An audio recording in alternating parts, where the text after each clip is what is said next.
जया एकादशी व्रत। पंचांग के अनुसार माघ माह के शुक्ल पक्ष की एकादशी तिथि को जया एकादशी मनाई जाती है। जया एकादशी के व्रत में भगवान विष्णु का पूजन करना बेहद फलदायी माना जाता है। कहते हैं इस दिन श्री हरि को प्रसन्न करने पर उनकी कृपा दृष्टि मिलती है और घर परिवार में खुशहाली आती है। इस दिन श्री हरि के साथ माँ लक्ष्मी की पूजा भी की जाती है। माँ लक्ष्मी की पूजा करने से घर में वैभव आता है। इस व्रत को बेहद ही शक्तिशाली माना गया है। ऐसा कहा गया है श्री कृष्ण ने पांडवों में सबसे बड़े युधिष्ठिर को भी इस व्रत की महिमा से अवगत कराया था। चलिए जानते हैं फरवरी 2024 में किस दिन रखा जाएगा जय एकादशी का व्रत और इसकी पूजा का शुभ मुहूर्त क्या होगा। जय एकादशी की पूजा का शुभ मुहूर्त। पंचांग के अनुसार जय एकादशी की तिथि 19 फरवरी को सुबह 8:49 से शुरू होगी और इस तिथि का समापन 20 फरवरी सुबह 9:55 पर हो जाएगा। इसके चलते जया एकादशी का व्रत 20 फरवरी के दिन रखा जाएगा। जय एकादशी की पूजा करने के लिए सुबह ब्रह्म मुहूर्त में उठकर भगवान विष्णु का ध्यान किया जाता है। नहा धोकर स्वच्छ वस्त्र धारण किए जाते हैं और फिर भगवान विष्णु के लिए एकादशी का व्रत रखने का संकल्प लिया जाता है। इस दिन पीले वस्त्र धारण करने बेहद शुभ माने जाते हैं। मंदिर की सफाई की जाती है और गंगा जल का छिड़काव करने के बाद मंदिर की शुद्धि होती है। भगवान विष्णु की प्रतिमा के सामने धूप, दीप, चंदन, मिष्ठान और पुष्प आदि अर्पित किए जाते हैं। इसके बाद विष्णु स्तोत्र का पाठ किया जाता है। आरती के बाद भोग लगाते हैं और फिर प्रसाद का वितरण किया जाता है। जय एकादशी का महत्व। जय एकादशी को मुक्ति का द्वार कहा जाता है। ऐसा कहा जाता है कि जो भी इस दिन व्रत रखता है और भगवान नारायण की पूजा करता है उसे मृत्यु के बाद पिशाच योनि से मुक्ति मिल जाती है। मृत्यु के बाद वह भूत प्रेत नहीं बनता। व्रत रखने वाले लोगों को भगवान विष्णु का आशीर्वाद प्राप्त होता है। साथ ही आजीवन माँ लक्ष्मी की कृपा उसके ऊपर बरसती है।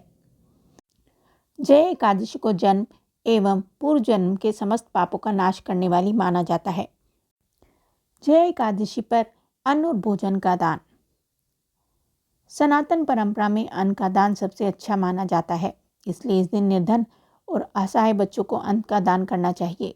जय एकादशी पर निर्धन बच्चों को भोजन कराने से भगवान विष्णु का आशीर्वाद प्राप्त होता है।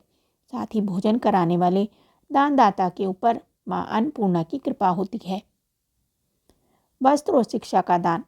एकादशी के शुभ अवसर पर वस्त्र और शिक्षा दान का भी अपना अलग ही महत्व है। ऐसे में एकादशी के दिन निर्धन बच्चों को शिक्षा से संबंधित सामग्री जैसे कॉपी, किताब, पेंसिल, पेन, स्कूली बैग इत्यादि दे सकते हैं। हो सके तो इस दिन किसी निर्धन बच्चे को शिक्षित करने के लिए भी संकल्प ले सकते हैं। जय एकादशी व्रत की कथा। एक समय की बात है, नंदन वन में उत्सव का आयोजन हो रहा था। देवता, ऋषि मुनि सभी उत्सव में मौजूद थे। उस समय गंधर्व गा रहे थे तथा गंधर्व कन्याएं नृत्य कर रही थी। इन्हीं गंधर्वों में से एक माल्यवान नाम का गंधर्व भी था, जो बहुत ही सुरीला गाता था। जितनी सुरीली उसकी आवाज़ थी उतना ही रूपमान भी था। गंधर्व कन्याओं में एक पुष्यवती नामक नृत्यांगना भी थी। पुष्यवती कन्या ने माल्यवान नामक गंधर्व को देखते ही उस पर आसक्त हो गई और अपने हाव भाव से उसे रिझाने का प्रयास करने लगी। माल्यवान भी उस पुष्यवती पर मोहित होकर अपने गायन का सुरताल भूल गया। इससे संगीत की लय टूट गई और संगीत का सारा आनंद बिगड़ गया। सभा में उपस्थित देवगणों को यह अच्छा नहीं लगा। माल्यवान के इस कृत्य से इंद्र भगवान नाराज होकर उन्हें श्राप देते हैं कि स्वर्ग से वंचित होकर मृत्यु लोक में पिशाचों सा जीवन भोगो, क्योंकि तुमने संगीत जैसी पवित्र साधना का तो अपमान किया ही है, साथ ही सभा में उपस्थित गुरुजनों का भी अपमान किया है। इंद्र भगवान के श्राप के प्रभाव से दोनों पृथ्वी पर हिमालय पर्वत के जंगल में पिशाची जीवन व्यतीत करने लगे। पिशाची जीवन बहुत ही कष्टदायक था। दोनों बहुत दुखी थे। एक बार माघ के शुक्ल पक्ष की एकादशी के दिन संयोगवश दोनों ने कुछ भी भोजन नहीं किया और न ही कोई पाप कर्म किया। उस दिन मात्र फल फूल खाकर ही पूरा दिन व्यतीत किया। भूख से व्याकुल तथा ठंड के कारण बड़े ही दुख के साथ पीपल पेड़ के नीचे दोनों ने एक दूसरे से सटकर अपनी बड़ी कठिनता पूर्वक पूरी रात काटी।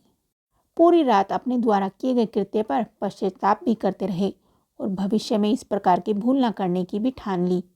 और सुबह होते ही दोनों की मृत्यु हो गई। अनजाने में ही सही उन्होंने एकादशी का उपवास किया था। भगवान के नाम का जागरण भी हो चुका था।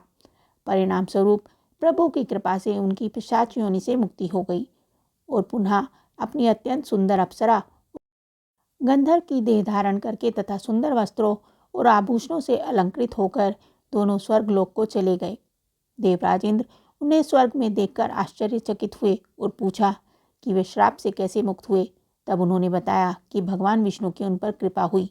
हमसे अनजाने में माघ शुक्ल एकादशी यानी जया एकादशी का उपवास हो गया, जिसके प्रताप से भगवान विष्णु ने हमें पिशाची जीवन से मुक्त किया। कुछ इस तरह से जया एकादशी का व्रत करने से भक्त को पूर्व में किए गए पाप कर्मों से मुक्ति मिलती है। बोलो विष्णु भगवान की जय। आपको ये कथा और जानकारी कैसी लगी हमें कमेंट करके ज़रूर बताएं। साथ ही वीडियो को लाइक करें, चैनल को सब्सक्राइब करें। धन्यवाद।